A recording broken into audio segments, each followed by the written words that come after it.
Como corrigir simulados? Vamos falar sobre isso? Vamos nessa.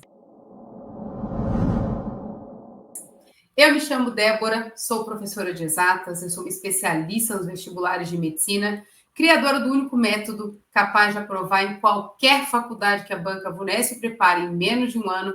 E esse canal aqui é para você, que realmente quer garantir aprovação em medicina rápido, em menos de um ano, beleza?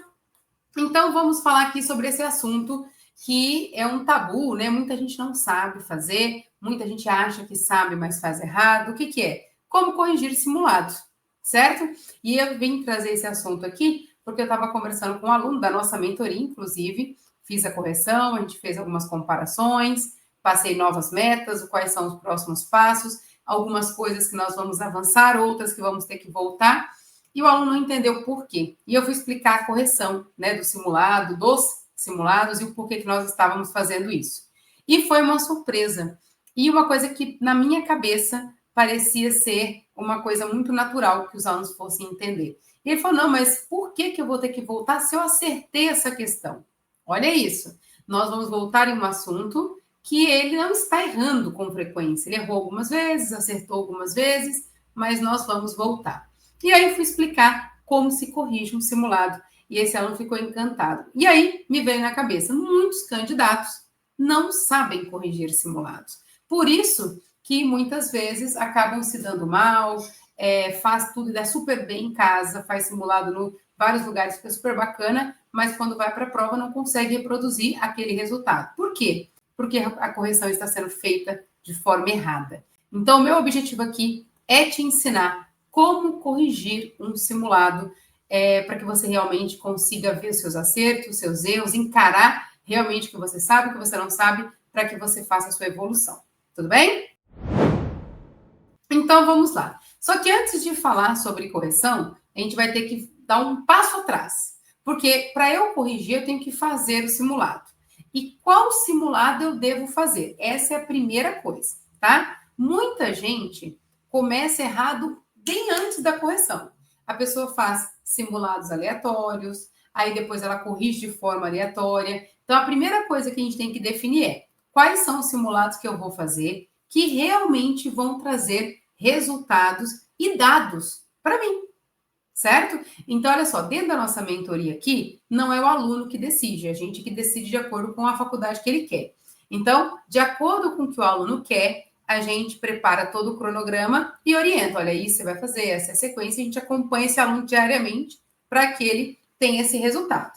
Agora, vamos supor, se você não tem essa pessoa que faz isso para você, você precisa planejar. A primeira coisa que você tem que planejar é quais são os simulados que eu vou fazer e quando eu vou fazer, tá? Isso é uma coisa importante. Às vezes eu vejo, né, tem alunos que não sabem nem o conteúdo base da prova e ele quer começar a fazer simulado. Gente, isso não existe. Se você não domina ainda nem o conteúdo base, esquece simulado, tempo jogado fora, energia, frustração e zero resultado. Você não vai coletar dados eficientes para que você evolua no seu aprendizado. Então, a primeira coisa, antes de pensar em simulado, você precisa dominar o conteúdo base, conteúdo específico e o critério de correção. Você tem que ter visto esse conteúdo, ter feito exercícios, fixação, já tem que saber quais são eles. Então, já sei quais são os conteúdos, já fiz lista, beleza. Estou em dia com isso? Estou. Aí sim eu vou para a parte do simulado. Quando eu vou para a parte do simulado, eu preciso entender o seguinte: quais simulados eu vou fazer? E aí é um erro gigante que eu vejo, infelizmente, vários alunos cometendo, mas nem é um erro assim que por culpa do aluno, não. É uma orientação errada que esse aluno tem, beleza? Por exemplo, eu tenho vários alunos que fazem cursinhos tradicionais. Poliedro, ângulo, zigue, etapa, entre vários outros. Online, presencial, não importa. Quando a gente vai para um método tradicional, o que é comum que os alunos façam? Muitos simulados estilo Enem, façam muitos simulados estilo FUVEST, Unicamp, Unesp, né? Alguns da Unesp também. Se for, pessoal, por exemplo, se você for de Minas Gerais, do Sul, se não for de São Paulo, o mais comum é fazer simulados Enem, né? Quando a pessoa está fora de São Paulo, está no estado de Minas Gerais, né? Está no estado do Sul. Geralmente, no Nordeste, a pessoa geralmente, os cursinhos e as escolas focam muito no Enem, né? Quando é São Paulo, geralmente foca nas paulistas. Então, paulistas, FUVEST, Unicamp, Unesp e Unifesp. Beleza? Então, se faz muito simulado dessas provas. Qual é o problema neste caso? Por que eu estou trazendo isso para a gente pensar e refletir? Você que quer passar na FAMEMA, por exemplo. Se você quer passar na FAMEMA, nenhum desses simulados que eu citei te ajuda. Enem, FUVEST, Unicamp, Unesp, FAMEMA. Não te ajuda. Por quê? Porque é um vestibular completamente diferente de todos eles. Então, se você faz o método tradicional, muito provavelmente você vai passar um ano inteiro estudando muito, fazendo simulados de várias provas, mas não vai fazer simulados da sua. Por quê? Porque dificilmente você vai encontrar, dentro do método tradicional, um simulado para a FAMEMA, para a FAMERP, entre outras faculdades. Então, o primeiro erro que o candidato comete é, ele faz simulados aleatórios, faz simulados errados. Ah, errado por quê? Porque não está alinhado com a sua expectativa. Se você vai fazer Enem, está ok, você tem que fazer simulados estilo Enem. Se você quer fazer Unicamp, você faz simulado estilo Unicamp. Se você quer Unesp, faz simulado estilo Unesp, FUVEST. Mas se você quer FAMEMA, você precisa fazer simulado estilo FAMEMA. Então, antes de pensar na correção, eu preciso pensar no simulado em si. Por exemplo, FAMEMA tem que ser um simulado com 40 questões objetivas, 8 dissertativas e uma redação. Se eu faço um simulado da Unesp, são 90 questões, níveis completamente diferentes, características de questões completamente diferentes, critério de correção completamente diferente. Então, primeira coisa que você precisa saber é quais simulados eu vou fazer. Então, não adianta ficar fazendo Enem, FUVEST, Unicamp. Se você quer Santa Casa, Einstein, FAMEMA, FAMEP, São Caetano, São Camilo, ABC, Sírio, você está perdendo tempo, jogando tempo, energia fora. Beleza? Então, eu só voltei aqui esse passo para trás. Por quê? Porque quando eu falo de correção, eu estou falando de você corrigir um simulado ideal para você. Se você pegar um simulado errado e fizer a correção certa, você também não vai ter evolução nenhuma. Então, para que você tenha realmente evolução, você precisa fazer o simulado correto específico para você e depois fazer a correção de forma correta. Tudo bem? Então, eu trouxe aqui isso para quê? Para que você não perca nesse comecinho, não escolha o simulado errado. Beleza? Então, eu vou partir do princípio que você escolheu certo, já sabe qual é o simulado e você vai começar a fazer os simulados específicos para você. Beleza. Vou fazer Einstein, Débora, então vou fazer simulado estilo Einstein. Vou fazer Santa Casa, simulado estilo Santa Casa. Vou fazer Unesp, então estilo Unesp. Unifesp e qualquer outra, não importa qual é a faculdade que você quer. Você decidiu, a gente começa a fazer simulados de acordo com a sua prova, para que você se acostume e aprenda a lidar com isso. E na hora da prova, é só mais um simulado. Tudo bem? Beleza, vou pegar um exemplo aqui do Einstein, tá? Só para a gente entender e ficar mais fácil de dar como exemplo uma faculdade. Vou fazer Einstein. Então, eu vou fazer um simulado do Einstein. Meu simulado tem que ter 50 questões objetivas, 5 dissertativas, uma redação. Eu preciso ter o tempo exato, como aconteceria no Einstein, para fazer essa prova. As questões têm que ter a mesma ordem, mesmo grau de complexidade, mesmas âncoras, mesmos comandos. Para quê? Para que realmente você esteja simulando algo real. Para que realmente você esteja fazendo o simulado. Para chegar na hora da prova, você não ser surpreendido. Então, as mesmas matérias de conteúdo base, as mesmas matérias de conteúdo específico, tudo isso tem que ser pensado. Beleza. Estou fazendo esse simulado com todas essas características, Débora. Fechou. Fiz o simulado. O que é correção? Muita gente acha que corrigir o simulado é olhar o número de acertos. Tive o número de acertos, aqui acertei, errei, minha nota foi tal. E não. Quando a gente vai fazer um simulado, primeira coisa, vamos pensar aqui na correção da prova objetiva. Depois a gente fala da dissertativa, tá? Na prova objetiva, nós temos 50 questões. Ah, Débora, acertei 45, fui super bem, beleza, ótimo. Só que dessas 45 que você acertou com certeza? Você, por acaso, ficou em dúvida entre uma alternativa e outra, chutou em uma e acertou? Então, você vai analisar questão por questão. Isso mesmo. Isso é correção de simulado. Eu vou analisar questão por questão. Essa daqui eu acertei com certeza? Eu tive dúvidas? Eu fiquei entre A e B? Eu fiquei entre duas alternativas e acabou dando certo? Não, acertei com certeza. As questões que você acertou com certeza, você não teve dúvida, fez você realmente dominar o conteúdo, ok. Só continuar fazendo revisão. Aquelas questões que eu acertei, mas eu fiquei ali na dúvida, fiquei entre uma e outra, e não deu certo, não é que não deu certo, né? Eu não tinha tanta convicção, mas entre chutar A e B, chutei A e deu certo, acertei. Essa é uma matéria que você vai precisar voltar, apesar de ter acertado. Por quê, Débora? Porque olha só, dentro daquele contexto, você ficou em dúvida entre duas alternativas, chutou e deu certo. Só que se essa questão vier um pouco mais contextualizada, se ela vier um pouco mais complexa, misturando algumas coisas, ou usando um vocabulário que complique um pouco mais, talvez você erre. Então, eu preciso ter esse conceito muito bem fundamentado, muito claro, para que eu acerte independente de como ele apareça. Então, se eu tive dúvidas, se eu fiquei entre uma coisa e outra, mesmo que eu tenha acertado, eu vou precisar voltar. Beleza? Voltar, revisar o conteúdo e fazer uma quantidade de exercícios exigentes, né, com nível de exigência alto, para ver se realmente eu fixei. Beleza?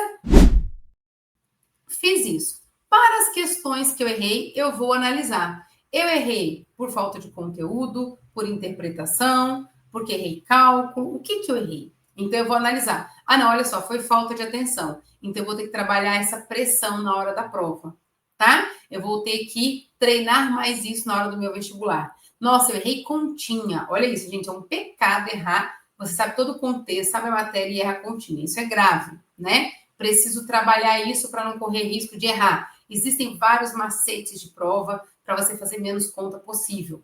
Ah, não, o que eu errei foi conceitual. Opa, então eu preciso realmente voltar, aprender esse conceito, fixar e depois ir para outro simulado. Tem aluno que vai lá, vê a resolução, entende a resolução ali e já vai para outro simulado. Não, eu preciso aprender o conceito. Tudo bem? Beleza. Ah, Débora, mas 45 de 50 foi super bem no primeiro dia. Foi. Só que eu tô falando na melhor das hipóteses. Você pode acertar 40, 35, 30. Independente da quantidade de acertos e erros, essa é a análise crítica que você vai fazer para as questões objetivas. Se eu acertei com certeza. Se eu tive dúvidas, o que eu tive dúvida? Foi conceitual? Volto no conceito, vejo, faço lista de exercícios mais exigente, volto para ter certeza que eu aprendi. E as que eu errei, eu vou analisar o porquê que eu errei, reviso de novo, faço lista, depois eu começo a fazer outro simulado. Isso para as objetivas. Ficou claro? Depois deixa aqui nos comentários. Questões dissertativas. Isso, gente, é um pouco mais complexo, porque normalmente o aluno não sabe fazer a correção. Interessante isso, né? Débora, por que o aluno não sabe? Porque dificilmente o aluno conhece o critério de correção. Mas eu vou explicar aqui o processo de como a gente faz.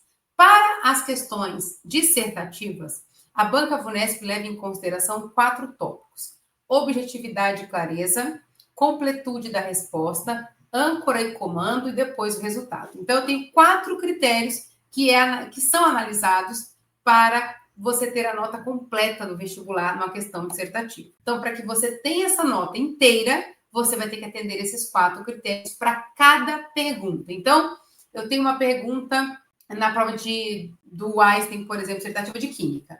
Tem a letra A e tem a letra B. Na letra A tem 2 perguntas, na letra B tem 2 perguntas. Para cada pergunta será analisado esses 4 critérios. Beleza? Ah, Débora, tem 2 perguntas na A e uma só na B. Para cada pergunta eu vou analisar os 4 critérios. Então, olha só, objetividade e clareza, completude, âncora e comando e resultado. Débora, o que significa cada coisa? Objetividade direta é a forma de responder. O quão objetivo e claro você é, sem fazer rodeios, sem querer encher de coisa e respondendo exatamente o que está sendo perguntado, respeitando, inclusive, a pergunta, o comando, tá?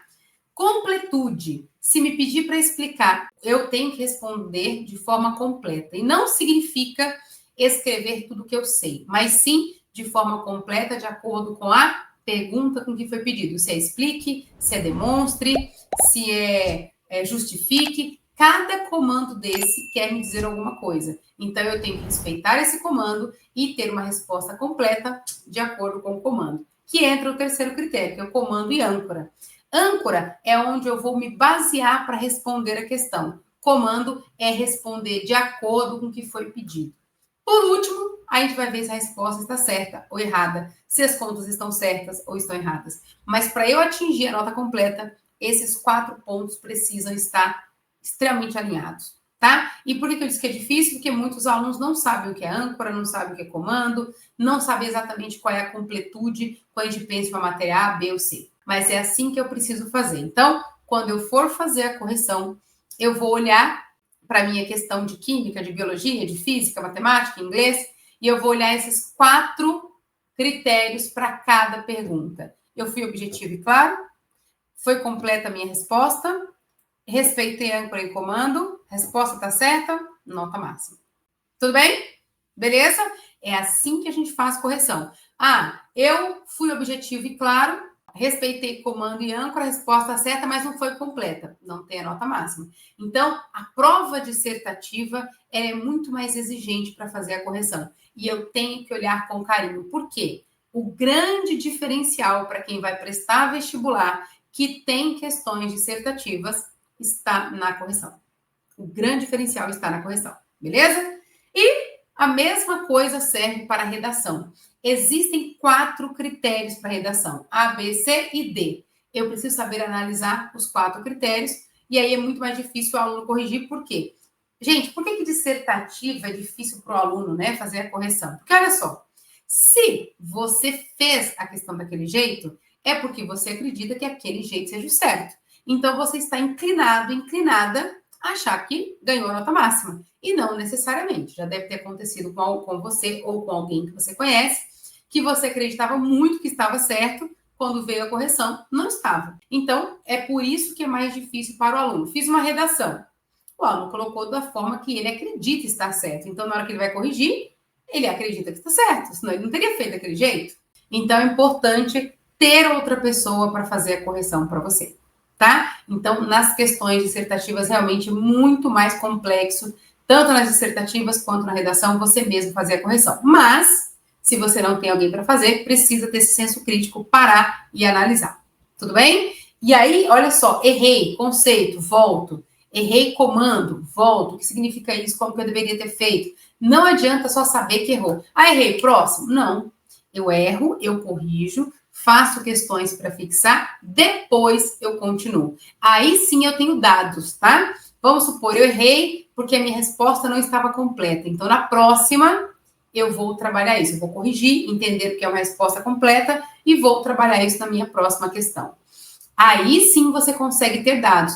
Ah, vamos supor, fiz 3 simulados e os 3 eu tive problema com completude. Pronto, eu sei onde a gente vai atacar o problema, como que a gente resolve. Por quê? Porque completude não está claro para esse candidato. Que foi o que aconteceu com o nosso aluno, né? Eu pedi para ele voltar mas eu não entendi porque eu vou voltar. E eu expliquei, e aí fez sentido. Por quê? Porque isso aqui precisa estar 100% claro, porque eu tenho certeza que isso vai cair na sua prova. Então, a gente tem que garantir essa questão. Aí fez sentido, entende? E olha só, gente, uma vantagem maravilhosa para você que vai fazer VUNESP, porque se você está aqui, provavelmente você vai fazer VUNESP, tá? A VUNESP é extremamente previsível. Você tem como saber o que vai ter lá. Então, você pode fazer a correção já sabendo disso. Então, errei uma questão que eu tenho certeza que estará na minha prova. Não faz sentido eu seguir ou ignorar aquilo. Eu preciso voltar, aprender, fixar e depois continuar. Por quê? Porque é certeza que quando eu abrir o meu vestibular, aquilo vai estar dentro da prova para eu resolver. Então, não faz sentido ignorar essa questão. Entende? Até porque tudo que você fizer tem que estar alinhado com a sua prova. Qualquer coisa que você estuda de forma aleatória é tempo jogado fora. Beleza? Deu para entender como você faz a correção? Espero que você tenha entendido, que você tenha gostado. Se ficou alguma dúvida, se você quer que eu fale sobre algum assunto específico, coloca aqui nos comentários, que vai ser um prazer ver o que você colocou e tirar suas dúvidas. Fique com Deus e a gente se vê numa próxima oportunidade. Tchau, tchau.